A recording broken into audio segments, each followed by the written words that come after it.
오늘 8월 21일 WCF 아메리카 예배로 하나님께 나아가겠습니다. 우리 예배를 위해서 노현숙 사모님 기도해 주시겠습니다. 하나님 아버지 감사합니다.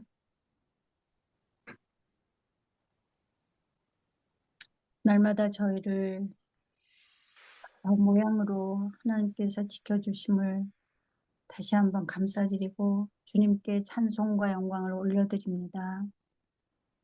하나님 아버지, 저희가 각자의 자리에서 하나님을 아버지로 섬기며 저희의 부족함을 날마다 가지고 주 앞에 나아갈 때에 아버지께서 만나주시고 저희의 부족한 모든 것을 주님께서 끌어안으시고 탓하지 아니하시며 늘 감싸주시고 인도하시는 것을 또한 감사드립니다. 아버지 하나님, 부족하고 불충한 저희들을 주님의 사역자로 삼아주시고 당신의 귀한 사역을 저희에게 맡기셨는데 저희는 날마다 부족하며 또 저희가 처한 환경 가운데에서 그 환경을 견디기가 어려울 때가 너무나 많습니다. 아버지, 이러한 저희들을 주께서 홀로 버려두지 아니하시고 날마다 주님의 능력으로 주님의 은혜로 또 인도하여 주시기를 간절히 간구드립니다. 아멘. 아버지 하나님, 또한 듣기로 이정희 집사님 가정 안에 어려운 일이 있었는데 그 가운데에서도 하나님 다치지 않고 보존하여 주셨으니 참으로 그 은혜에 감사드립니다. 또한 아버지 하나님, 신수가 목사님 그 어려운 곳에 가서 건강한 모습으로 또 버티고 계시는 것을 보니 또 하나님의 은혜에 또한 감사드립니다. 아버지 하나님, 이 모든 환경들이 우리에게는 참으로 놀랍기도 하고 또 견디기가 버겁고 저의 연약함을 더욱더 많이 느끼게 되는데 이러할수록 더욱 아버지 앞에 가까이 나아가며 주님께서 주시는 도움을 더 간구하고 오직 믿고 의지할 분은 하나님뿐이라는 것을 저희가 더욱더 고백할 수 있도록 인도하여 주옵소서. 아버지 하나님, 오늘 이 시간도 말씀 앞에 나아가오니 하나님께서 이 말씀이 저에게 더욱더 능력이 되고 하나님의 놀라운 은혜로 다가와 저희가 말씀을 머리로만 갖는 것이 아니라 가슴으로 느끼고 그 말씀을 살아낼 수 있는 저희가 될 수 있도록 인도하여 주옵소서. 말씀을 전하시는 김충기 목사님께 함께하여 주시고 능력을 더하여 주시기를 간절히 바라옵고 이 모든 말씀을 예수 그리스도 이름 받들어 기도드렸습니다. 아멘. 오늘 김중기 목사님께서 마태복음 5장 3절 말씀을 통해서 심령이 가난한 자라는 말씀을 전해 주시겠습니다. 본문 말씀 제가 읽고 우리 목사님 말씀 전해 주시겠습니다. 심령이 가난한 자는 복이 있나니 천국이 그들의 것이며. 아멘. 예, 오늘 그 본문은 팔복의 말씀 중에서 이제 첫 번째, 복, 심령이 가난한 자는 복이 있나니라는 그런 말씀인데요. 심령이 가난하다고 하는 것이 축복이라는 말씀인데, 솔직히 이제 가난이라는 단어가 사실은 달갑지 않죠. 가난에 찌든 삶을 살았던 사람일수록 이래 가난이라는 말에 대한 거부감이 큽니다. 가난은 그 우리의 자존심을 상하게 하고 또 수치심을 느끼게 하기도 하고 그렇지 않습니까? 그런데 예수님은 심령이 가난한 자가 복이 있다 이렇게 말씀을 하십니다.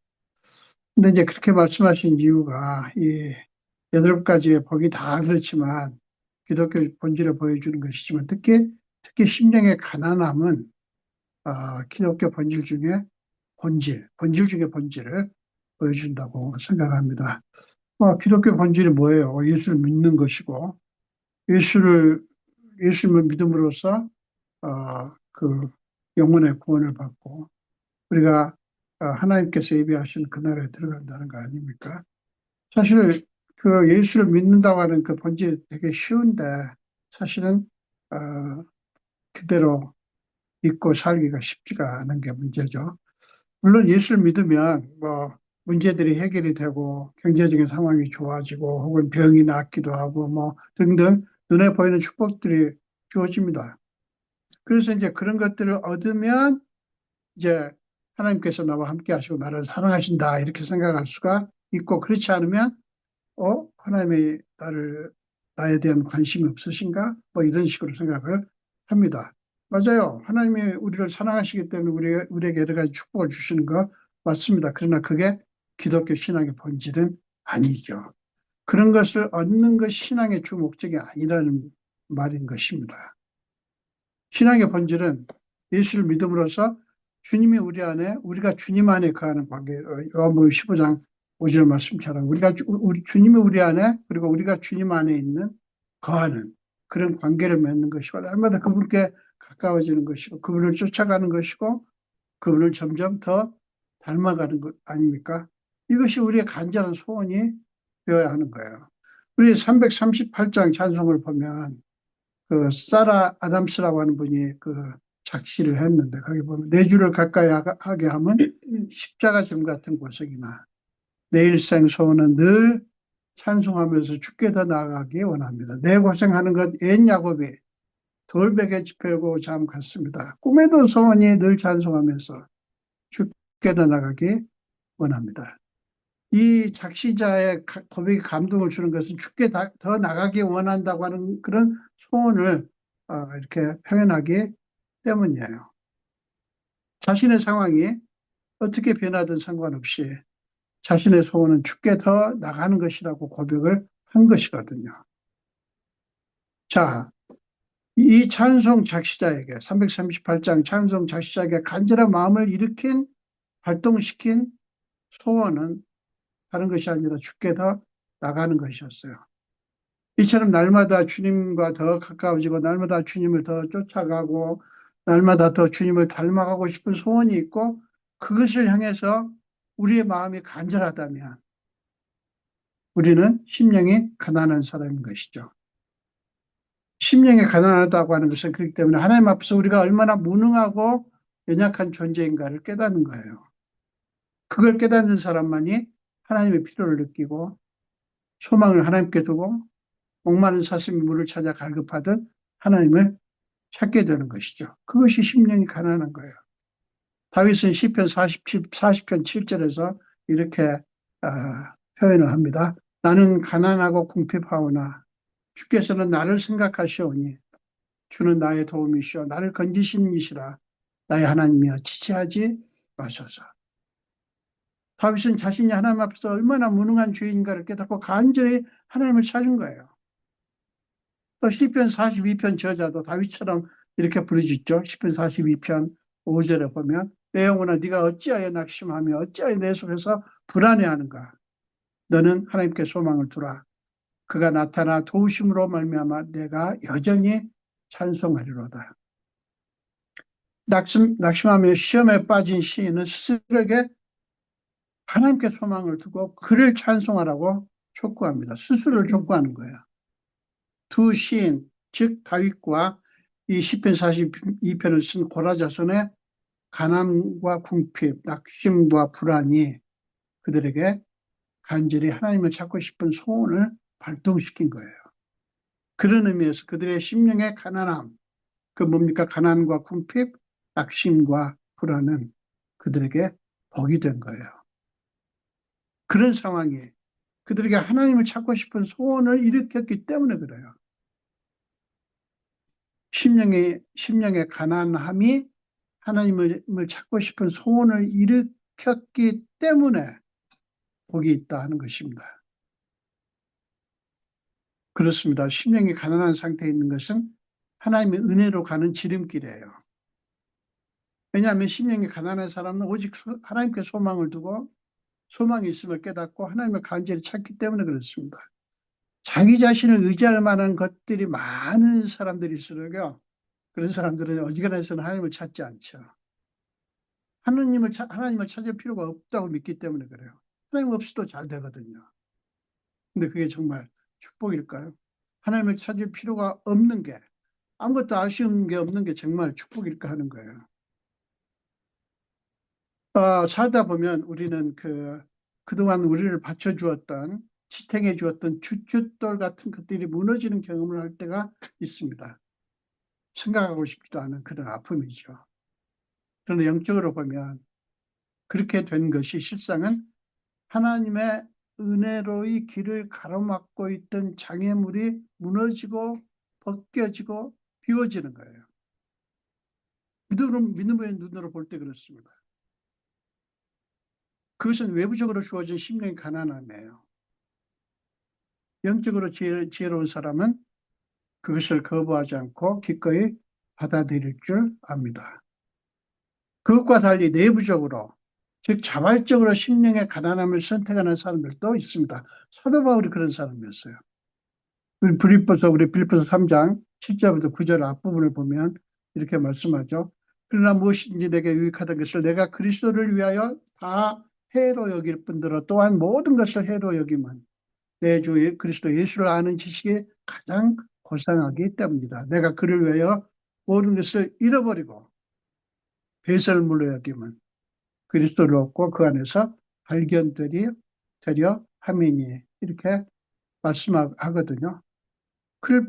그러지 않아도 되는데 바울은 자발적으로 내부적으로 그렇게 심령의 가난함을 선택을 한 거예요. 바울은 주님과의 관계를 위해서 자기에게 있는 수많은 자랑할 만한 것들을 오히려 해로운 것으로 배설물로 여긴다 고백을 한 것입니다. 그 모든 것들이 예수님과의 관계를 방해하고 있다고 믿었기 때문에 그래요. 그런 의미에서 바울은 심령이 가난한 사람이었죠.